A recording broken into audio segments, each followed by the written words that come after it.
Just north of Victoria on Vancouver Island lies the beautiful Cowichan Valley. Named by the Cowichan First Nation peoples, the name means land warmed by the sun. And this area is picturesque, a great place to base yourself for a food experience where you'll find vineyards, forests, farmland, sparkling lakes and crystal clear rivers, and where the Merridale Cidery and Distillery is located. These guys are pioneers in the craft cider and spirits movement here in British Columbia. They were the first cidery and the first craft distillery in BC.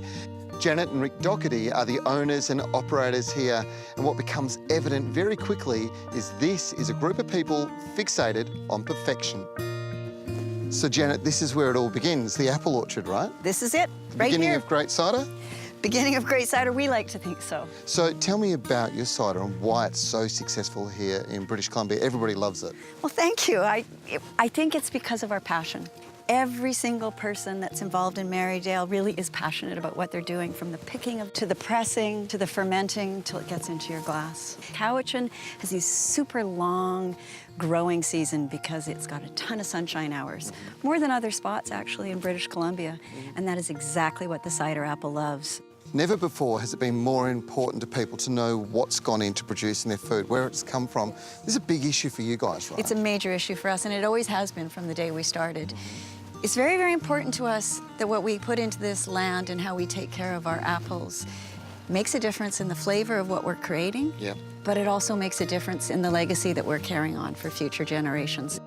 I've been to a number of cideries throughout my life, but I've never been to one that's using apple as the basis, obviously, for distilling. Now, you guys are using apples to create ethanol. We just apple everything here. Yeah. There's just so much fruit out there. Yeah. And to take it from that step of fermentation through to the distillation process, it's about the fruit we start with, but it's also about the process of the distillation and the different things you do with the blending to create these unique products. Can I just try a little bit as we go? Please. Wait, 2 seconds. You stick your nose in there right away, you won't be able to smell it. Yeah. Do the slow wafting up to the nose. That's right, there you go. It's like this slow little introduction to your palate.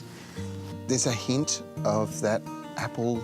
And there's also just a little bit of the oils that we capture at the end, which is what we get from the still that we're using. Okay. So those tails that we bring in at the very end give us a little bit more of the aromas. So you get that on the nose, but you also get the mouthfeel. I've not seen a gin that colour before. This actually comes from a Pinot Noir barrel. In my mind, it's a bit of the caramelization that you get, a little bit more of that airtime exchange that happens. Oh, yeah. Quite unique. Now, there's quite a terrific story about the Whiskey Jacks. Whiskey, right? Yeah. Well, this is really, for us, a heartfelt one because, well, both of our dads are named Jack, and they loved whiskey, so we called it Whiskey Jacks. But the uniqueness of this one is we actually took some cider barrels, and then, of course, we have our master blender who babied it. That is completely unique as far as a whiskey goes. It's got a really smooth sort of follow-through, and the other thing that I'm noticing is it's kind of got layers, right? So it does. The longer you sort of, you enjoy it. Play with it in your mouth. Yeah, it's continuing and the flavours are changing. It's got real depth to it. Yes. The orchard covers just 20 acres, which means that the trees are given extra care and attention to ensure the highest quality fruit is produced. Merridale also practices sustainable organic farming, which is very important. My advice, when you visit Merridale, set aside a whole day. There's so much to do and see here. It's not just about cider and spirits. They've got a great fresco restaurant. They've got brick oven baked bread. And then there's all the other things you can do, including a self-guided tour around the orchard, which is just gorgeous this time of the year.